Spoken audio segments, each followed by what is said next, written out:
Welcome to the Standard Deviations podcast, presented by Orion Advisor Solutions and hosted by Dr. Daniel Crosby, Orion's Chief Behavioral Officer and New York Times best-selling author. Today's investors expect more than a transaction. They want a relationship. Show how your firm merges EQ and IQ with Orion's BFI 20, a new shareable assessment developed by Dr. Daniel Crosby that provides you with emotional and attitudinal insights into clients to facilitate more meaningful investing conversations from day one. Get started today at orion.com/BFI 20. Hello and welcome to the Standard Deviations podcast. I am your host, Dr. Daniel Crosby, and I have a very special guest with me. We met up for the first time in person at the Schwab Impact Conference after following each other online for some time. I'm joined today by Rachel J. Robasciotti. She is the founder and CEO of Adasina Social Capital, an investment and financial activism firm that serves as a critical bridge between financial markets and social justice movements. Her passion for social justice is rooted in her background as a Black queer woman and growing up in a community that struggled for safety and security within a rural town that was largely segregated. Rachel is a fierce advocate for social justice in the financial industry and is regularly featured in the media as a leader in the field for integrating issues of racial, gender, economic, and climate justice into investment portfolios. Welcome to the show. Thank you, Daniel. I'm so glad to be here and to be with your great listeners today. Yeah, no, it's wonderful to have you. Long overdue. So I want to start with something that you mentioned in the bio. You know, even if you had not mentioned it in the bio, when I was doing my due diligence on you and your firm, I'm like, nobody starts a business like this without like a real heart-led mission, without a real passion for the work, and without a real personal investment in the work. So I'm curious about sort of your origin story and how you got led to this work. Yeah, I'd love to share that with you. I think it's a story that we don't hear many stories like it in finance. I think that's important to start hearing different stories than we've traditionally heard. And so, as you said, racial, gender, economic, and climate justice are what we focus on at Adasina. And that isn't by accident. That's what matters to me personally. It's also what matters to the most marginalized groups we found in society. And it wasn't a big surprise that those came together. But the way that they came together is in a way that starts when I was a kid. I grew up in Oroville, which if you've heard about Oroville at all, it's a small rural town. The only thing it really has of note is a giant dam. It's actually the tallest dam in the United States. And there is a significant Black population there. The Black population came up from the South during the Great Migration. That's when my grandparents came up. And they came very specifically to help build the dam. And even more so, it was because they were taking jobs that the white people wouldn't take who were in town. And they were the most high-risk jobs building the dam. So the Black community came up, lived on the southwest side of town. We were called the South Side. And as I was growing up in the 80s, very segregated. There were definitely parts of town we weren't allowed to go to. And this was during like the war on drugs. We were not only in our community, it felt very targeted by the local police. It was something that really impacted my life personally. So we had 3 different close family members that were taken from us, 3 men who were killed by police when I was growing up. And well, actually one of them was during my adult life. And then so many of the men in our community, very specifically, were taken from us through mass incarceration. And what that meant is that we're these families, Black families led primarily by women. And the jobs, because it's a very conservative kind of area, the jobs mostly go to men. So we were very poor, directly related to being families led by women, which is directly related to some racial injustice and mass incarceration. So these issues of, I was homeless multiple times, of like economic injustice, racial and gender injustice, they were very present for me and were just around my whole life growing up. And it made a lot of sense that I would go into building a wealth management firm that focused on doing what we could to help people financially make good decisions while at the same time investing in a way that tried to address racial, gender, economic justice issues. Something major happened in the 2010s. Couple things. In the financial industry, we started to turn into from socially responsible to ESG investing. And much to the dismay of me and our clients, we were like, wait, why are the wrong issues are being focused on? And wait a minute, now we have oil companies and portfolios, for example. So that was happening in our world, in the investment world. But at the very same time, the place where I had grown up was having extreme weather. So we had these multiple years of a historic mega drought, followed by these years full of atmospheric rivers. And 2016, it was like the largest year of the mega drought, worst. And then the 2017, we had just like terrible storms and snow melt. So the dam, sadly, started to collapse. And it actually made international news when the dam started to collapse. You can imagine my surprise. I was very worried about my family. Turned on the news. When we're looking at it, what I and my community saw is the same thing that the residents of the Ninth Ward saw after Hurricane Katrina, which is that we had been redlined into living in the residential area that would be most likely to flood.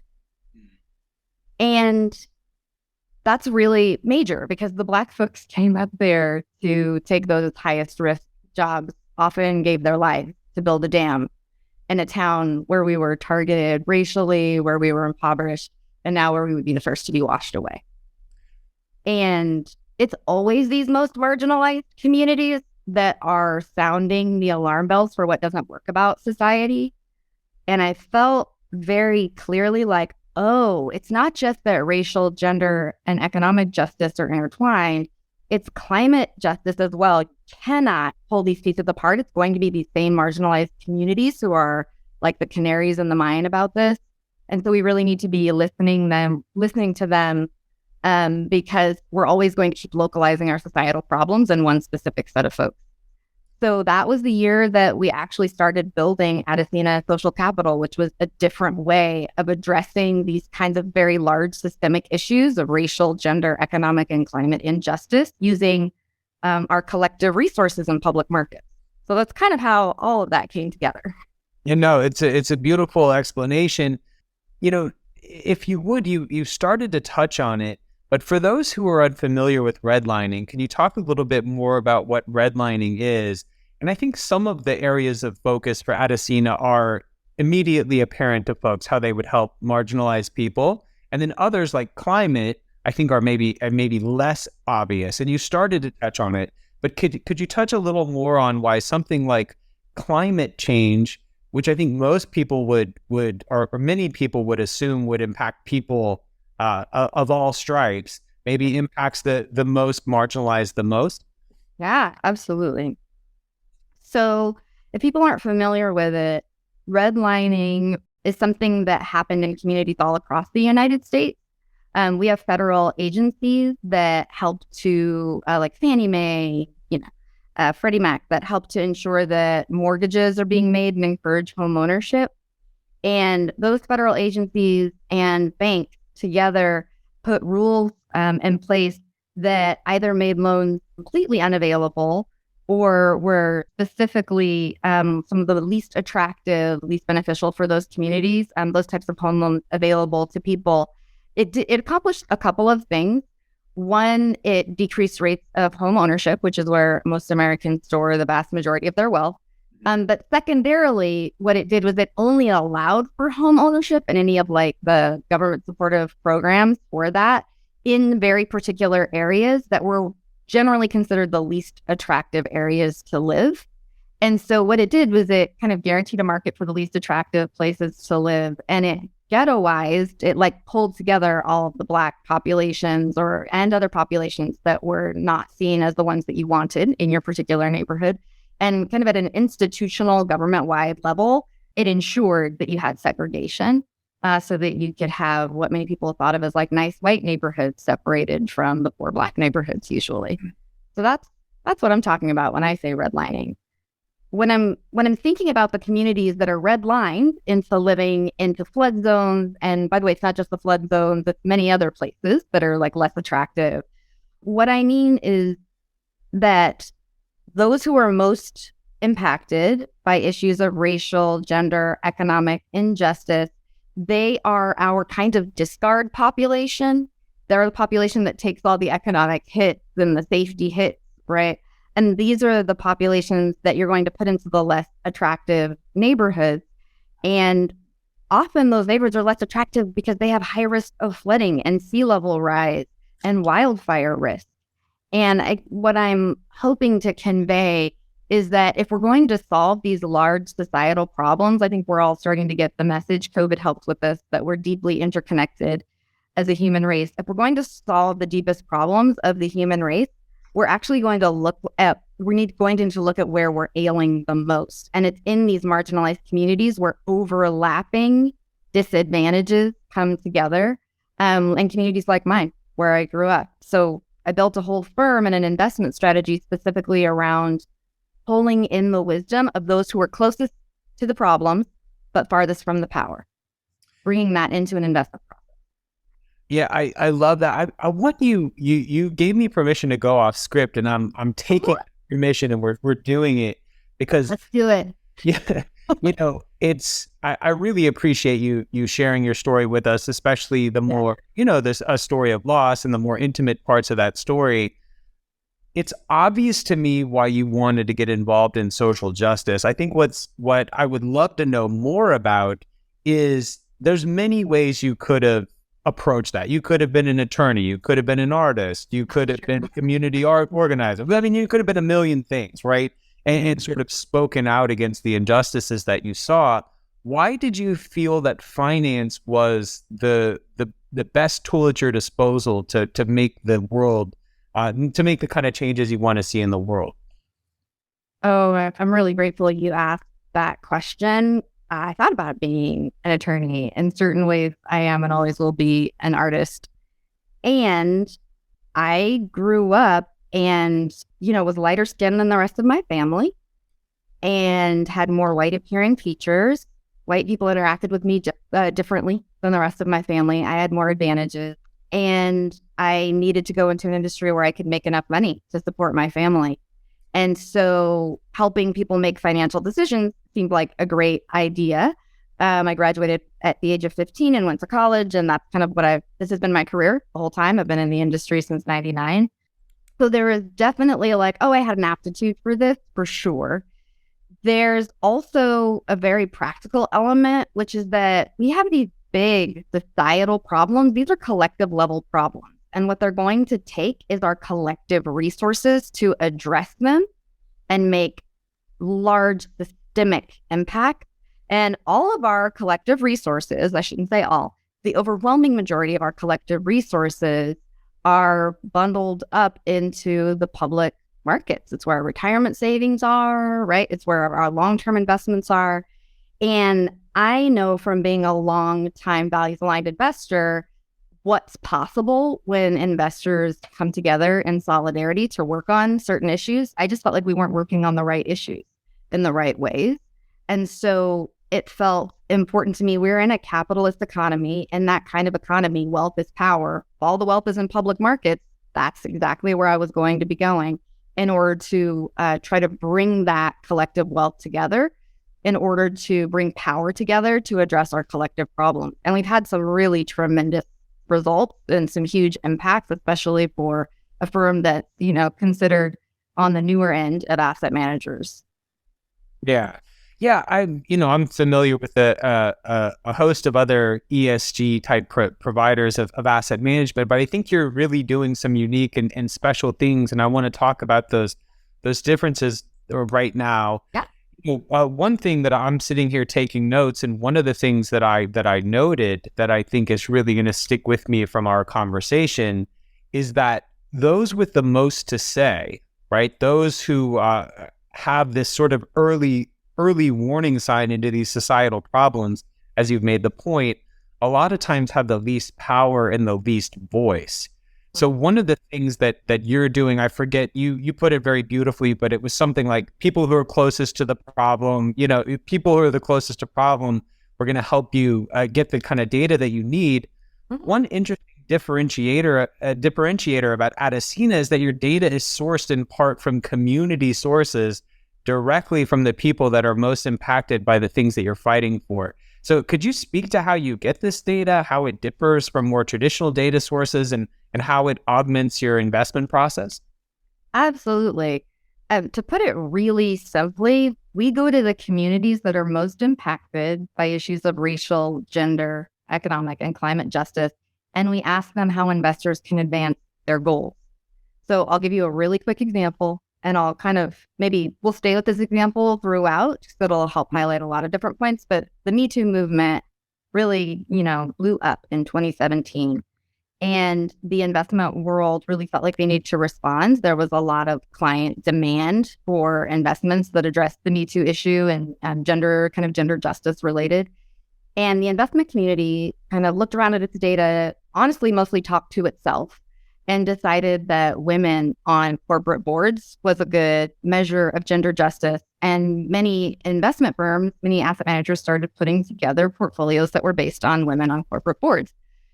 What we did at the firm that created the strategy, the social justice investing strategy that became Adasina, we actually went directly to groups that supported survivors of serial sexual harassment at work. These were the people that were coming forward with Me Too allegations. And we asked them, what can investors do to support you? Here's what investors are doing now. What do you think about it? And they said, women on boards are great. That's a great thing. Doesn't really address the core issue, which is serial sexual harassment. What we know is that this is being enabled by a particular corporate practice. And that corporate practice is what they called forced arbitration, or basically a system of demanding that employees sign paperwork that says that if they have any complaints against the employer, they won't take the employer to court. They'll go through a private arbitration process. And most employees didn't even realize that this was something they were signing until they started to get harassed or even abused at work. And they were put into this process where they had to sign non-disclosure agreements, and there's a private judge that's paid for by the firm. And the firm is kind of, the company's protecting itself, but in protecting itself, it also ends up protecting the harasser. In fact, over 85% of the time, the firms win in forced arbitration proceedings. So what was happening is that they were like, can you get rid of these horrible forced arbitration clauses for sexual harassment?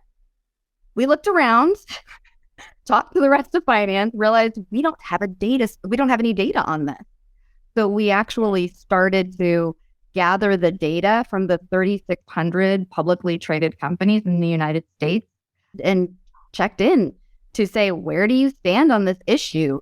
And we did a few things. We became the first investors to incorporate this in a portfolio. We worked with other investors in social justice movements to gather the data from the 3,600 companies. But as we were gathering the data, we were also working with the companies to dismantle these policies. And we had some really dramatic wins with that as well. So, and we actually were a big piece of, this is like kind of the most important thing we do is mobilize other investors. So we go first. There's a big rush to go second in portfolios. So we were the first to say, hey, incorporating this into portfolios matters. So we incorporated it early, showed other investors it was possible, and really gave investors what they needed, which was publicly sharing that data set and also acting in a way to change the narrative. So we provided thought leadership that was like, hey, Me Too is about these forced arbitration clauses at public companies, not necessarily about whether or not there are women on the board, which isn't a bad thing. It just doesn't address the problem. Yeah, I'm gonna show my ignorance here, but I have a daughter who's expressed a lot of interest. My oldest daughter has expressed a lot of interest in going into finance and specifically into ESG type of finance. And she's asked me about gender lens investing. And when I've explained it to her, it's always been about, female representation on corporate boards. That's like always been kind of my go-to example. I never knew that this existed. And I guess you don't know, right? I was aware of the research that, that boards that had equal representation or better did better than didn't. And that's compelling stuff. But there's issues that impact people that are closer to the problem that we usually kind of float above as an industry unless we get down and ask hard questions, right? Yep. And that's because we live in segregated society, and your neighbor is not one of my family members from Oroville, right?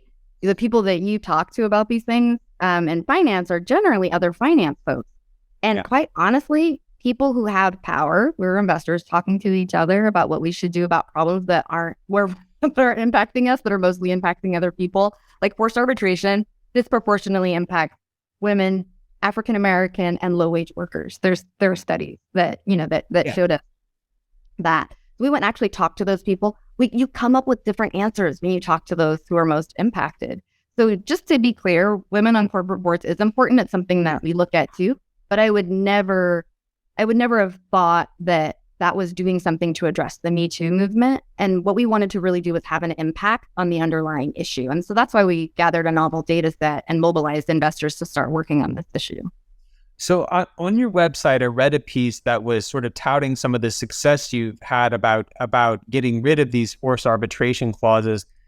What are the specific levers by which that happens? Are you divesting? Are you voting shares? Is it advocacy? Like what levers are you pulling to make stuff happen? I really appreciate you asking that. So I just want to talk about the traditional levers that are pulled, and they are filing shareholder resolutions. So that's a traditional lever that's pulled. You hold the company whose behavior you want to change in your portfolio, and you file a shareholder resolution, get it on the ballot to advise management. And then also voting on proposals for shareholders, whether they were brought by shareholders or brought by management, right, at companies that you own. And that's really wonderful and admirable, but it really limits your impact. What it does is it means that you must own companies in order to impact them. And if you recall, our firm set out to make large-scale systemic change. And if I were to limit it only to the companies that we hold, then there's no way I'm going to make large-scale systemic change. I cared as much about whether a large oil company ended forced arbitration as, any companies that would actually be in an Adasina portfolio. Yeah. So we had to actually redesign what it meant to have impact. So the idea is have a rigorously cleaned portfolio. So our portfolio is very rigorously screened. And then when we have issues with portfolio companies, we do call them up. I have to say they're pretty responsive to us because someone at those companies or some department is really focusing on doing the right thing. If you pass all of our screens, and there are many, someone there is focused. But what's more important is standing in our position of power as investors. We realize no one can educate, inform, and mobilize investors like another investor who said, hey, listen, we invested based on this particular screen. Look, it's working out well. And here's the business case for addressing this issue in your portfolio. Here's why it actually makes sense to you as an investor. So we are doing something that is really transformational, which is doubling down on investor mobilization. So it's not that we don't do portfolio engagement. It's just a different situation when you have a highly valued aligned portfolio. And we do portfolio engagement, but what's most important that we do is mobilize other investors. So we had to listen to investors, and they told us, give us the data, give us the business case, and help, change the narrative about it. Because my clients think I should only be looking at women on boards, so that's a problem too. So what we do is we run certain campaigns, and we strategically share certain data sets. Like this forced arbitration data set was, our campaign was called Force the Issue. I think the website's still up. I have fun news about the impact there. It's technically obsolete, so don't use this in a live portfolio because no company is allowed to have forced arbitration now. So, but we provided the data. We let people know we went first. Here's our index. Here's our portfolio. We're doing just fine. And then we put together a collective investor statement that we saw carried forward into shareholder proposals all over public markets that made the business case for why investors want this practice ended. So our investor mobilization efforts are what actually makes large-scale systemic change. And I think that that's us kind of redefining impact. Yeah, this is, you anticipated one of my questions. This is one of the things that I think is so different, because I think the conversation has always been around, or at least in my limited understanding, has been around divestment or around sort of voting shares engagement, right? Mm-hmm. But this mobilization piece, sort of reaching across to other investors who may not even be invested with you, and providing them with data points and talking points and access that allows them to ask for the things that you want. That's sort of a powerful third way to impact it. I love it. Thank you for saying so. We think it's pretty powerful too. And in the end, we may choose divestment in our own portfolio on some of these egregious issues. We may choose not to invest that way, but we have to. A real large systemic change requires that you have the divestment folks and the engagement folks both at the table. And so if you're providing data and like the talking point from the business case, you can form these coalitions. One of our largest coalitions is two of them are $500 billion coalitions that can work together, the divestment and the engagement people. That's actually the fastest way to get to systems change. Okay. So now let's talk about making money now. This is something that everyone likes to talk about. There's a school of thought. There's a couple of schools of thought, right? There's one school of thought that says anytime you limit your universe of investable options, you should expect lower returns. There's another school of thought to which you adhere, which says that effectively this social injustice is a form of risk. And these are basically poor business practices that are going to lead to poor returns. Can you defend your case there for why you give some examples on your website of why you think that investing alongside social justice movements is not even just not only just an adequate way to invest, but actually a superior way to invest? Absolutely. I love answering this question. It makes me so happy. For some weird reason, there's this prevailing thought that if you are going to have an impact, you will get concessionary returns. And that's just not what we're seeing and not what we believe. Our whole investment thesis is that social justice movements are giving us these early indicators of risk, as you said.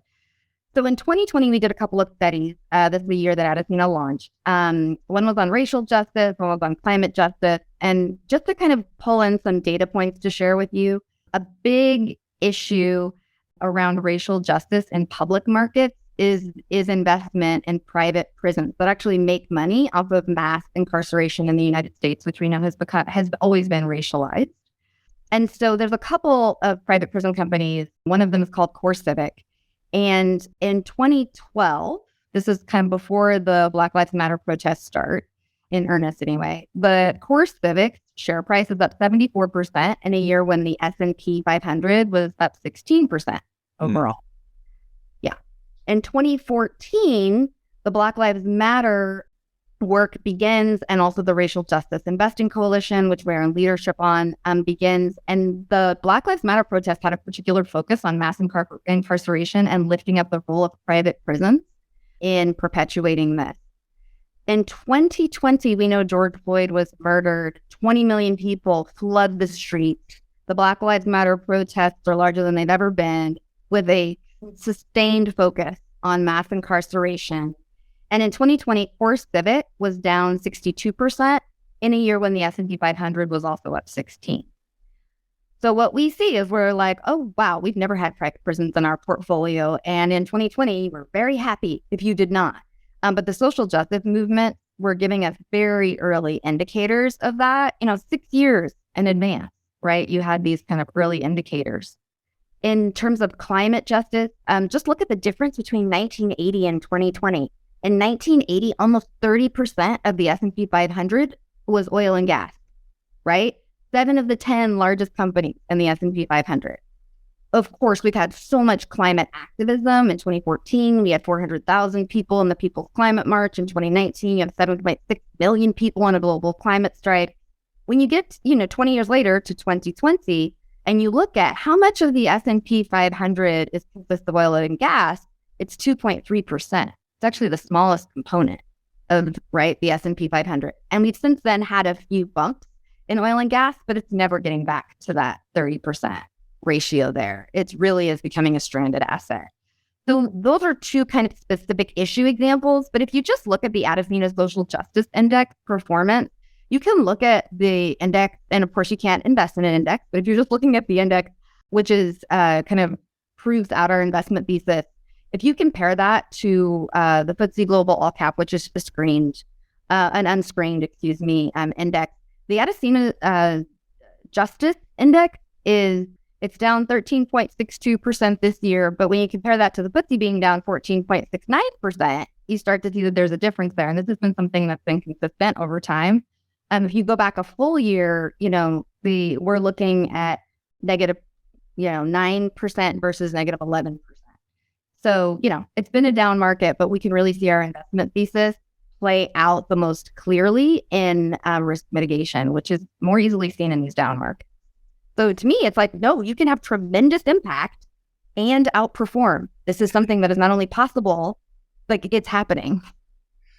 It makes me think of Dr. King's arc of the moral universe, quote, the arc of the moral universe is long, but it bends toward justice. And if you're investing in a way that is consistent with the arc of the moral universe bending toward justice, it may take a minute, right? I mean, you're not going to win every year, but I think in the long run, you're going to be on the right side of history, and also perhaps enjoy some nice returns along the way. When you were talking about climate, sort of green investments, I thought of, in the last couple of years, so many, let's call them low quality EV type investments sprung up. What sort of research do you do on fundamentals? Because I think there's a lot of greenwashing still. There's a lot of sort of nonsense that's masquerading as perhaps something that is, masquerading as something that it's not. So in addition to the heart, right, what about the head? What sort of fundamental research do you do to make sure that these businesses are quality businesses? So I'm happy to talk about the fundamental research for sure. There's a component there, absolutely. But before we even get to the fundamental research, we are primarily using communities that are giving us data. So we're either working with a partner to create a new data set, or we're just sourcing the data directly from that impacted community. And because of that, what it means is I feel like we're fairly insulated from some of the greenwashing issues that come up. Those greenwashing issues come up specifically because finance is talking to itself, figuring out how to inexpensively, this is important because no one wants to pay more, how to inexpensively extract some ESG kind of related data from the information they've already gathered from companies often. And that results in the greenwashing. If you don't give a firm any more assets, they have to do it at the same price as traditional investing. They're going to, the only way you'll get the green is in the marketing.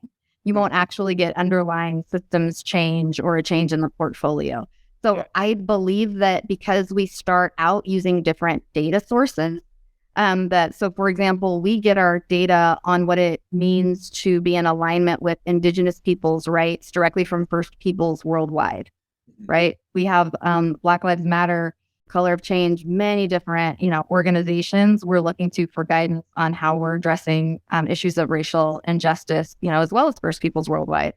So just starting from that place, it's harder to end up with greenwashing because we're investing upfront and making sure that our primary data sources come directly from the communities most impacted and where they draw the line on these issues for public companies. After we do all of that, though, I have to let you know that we do have a human-powered investable universe review process. And what that means is that we run all the companies through our screening system. Even if they are screened by communities, you'll still just have companies that slip through the cracks. And it's really important that you do firsthand research. Sometimes that's country-specific research, like having a researcher in China doing whose values aligned and doing research on Chinese companies. And sometimes it's about having U.S. side researchers that know how to dig deeply into ESG issues on a company. So it actually takes both. And that's one of the reasons that we've really spoken out this year against what we call cheap ESG, or the idea that for the very same price, you can get kind of all of the ESG you want. Actually, you really do have to do a little bit more work. And if you do quality work, it does have some additional costs. Those costs don't need to be in the stratosphere.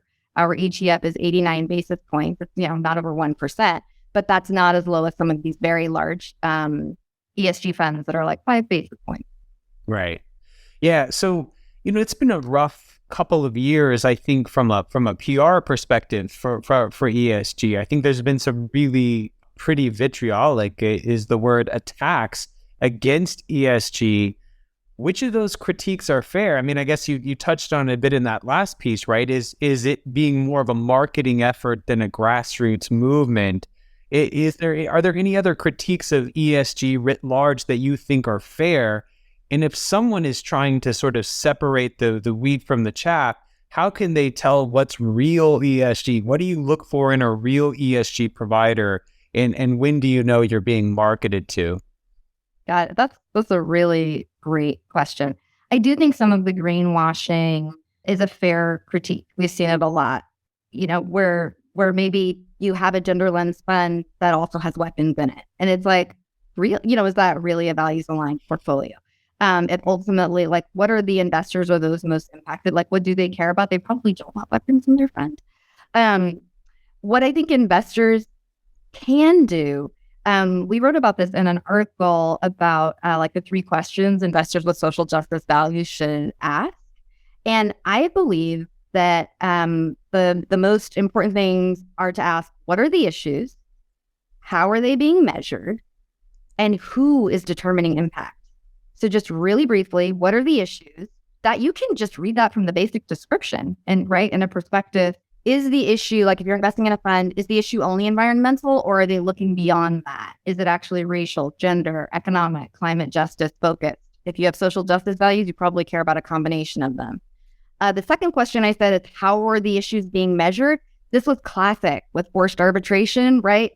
Investors measuring how to address this issue. Well, we're going to measure it based on how many women are on corporate boards, even though that had very little to do with whether or not the company had forced arbitration policies. Actually, often the companies with women on the boards would also have forced arbitration policies in place. So it's really important to say, great, you've identified that gender justice is an issue. It's not just environmental, but like, are you really measuring that in the right way? And the way to get that, to get on point with that, with making sure you're measuring things correctly, is to make sure that those who are determining impact are closer to the problem. That's the number one way you're going to find out if your fund manager, for example, really is the real deal or not. Like, who told you to measure it that way? Finance spends way too much time talking to itself. If your manager isn't finding a way to connect with the movements that you're following, if you're like a retail investor, then, there's probably some things they're going to miss. So I think that in our case, Adasina really put those most impacted. Not only are we listening to them, they have an official position. We have a stewardship circle that that provides accountability to our portfolio management team. And these are individuals that are both part of social justice movements and have deep acumen in finance and specifically public markets. And they are one of many accountability mechanisms that we have. So that's maybe a fourth bonus question, like, what accountability mechanism do you have? And I can say that finance mostly doesn't have any accountability mechanisms. We're not good at creating. No, those are great. Those are great questions. I love that as sort of a rubric for thinking about the type of ESG you're getting. Now, final question for you before we tell people where they can find out more about you. I wouldn't be doing my job if we didn't talk about the behavioral piece a little bit. In 2017, I wrote a piece for Green Money Journal talking about my purely hypothesized benefits of, I'll just be straight up with you. I was talking about purely from sort of a hypothetical perspective about the benefits of values-based investing on behavior. Because one of the things that we see when people misbehave is that they treat their holdings like a video game or something. Like, they treat it as sort of an up and down that's disconnected from the reality that equity is fractional ownership in a company. And I think what you're doing brings that right to the forefront. Like, this is you are part owner of a business. That business, the decisions that business make impact the environment, they impact people, they impact marginalized people. And I think you're reifying it a bit. You're making it more real or more concrete. So I hypothesize that there are potentially positive behavioral benefits to investing in a way that's linked to your values. I'm just curious what you've seen or read on this topic. So for us, we really look at the wider industry that we're part of, and up through Q3, ESG ETFs, had overall decreases in assets of about 16.5%. But when you're looking at that same period of time, JSTC, which is Adasina ETF, had net inflows of 36%. This is important for behavioral finance because what it's showing is that when people feel like they're really a part of something that has true impact, that even in down markets, the impact returns is something advisors I know really care about. That impact return is more important to them. Of course, we're also experiencing outperformance as well, which always helps. But that impact return is something that I really think can help people stay the course when they can see real changes happening. I mean, this year, forced arbitration for sexual harassment was outlawed. It's the law of the land that you can't do it, whether you're a public or private company. And Adasina led the investor call for that, and it consulted at the highest levels of policymaking in order to ensure that happened. People know that when they invest with us, they're making real change like that. And I believe that it helps them to stay the course. And especially as criticisms of, ESG are increasing, I think that ensuring that you're investing with the real deal with people that are actually making systemic change, is something that helps you stay the course long term. Yeah. Well, Rachel, you are definitely the real deal. It was an honor to have you on the show. Thank you for dropping so much knowledge today. If people want to learn more about you, about your work, about the Social Justice Index, about Adasina, where can they find more information? Well, the easiest way is that people can text the word justice to 55444. If they do that, then they'll get contacted just to sign up for our Adasina newsletter. You can also go to our website, adasina.com. If you're a financial professional, that's where you can find a lot of those data sets I've been telling you about that we share with the industry. Beautiful. Thank you so much for being here. I learned a ton. Thank you so much for having me. It's been really great. Thanks for tuning in to Standard Deviations. If you can't wait till next week for more behavioral finance insights, visit www.orion.com. All opinions expressed by Dr. Daniel Crosby and podcast guests are solely their own opinions and do not reflect the opinion of or endorsement by Orion and its affiliates, subsidiaries, and employees. This podcast is for informational purposes only and should not be relied upon as a basis for legal, tax, and investment decisions. The opinions are based upon information the participants consider reliable.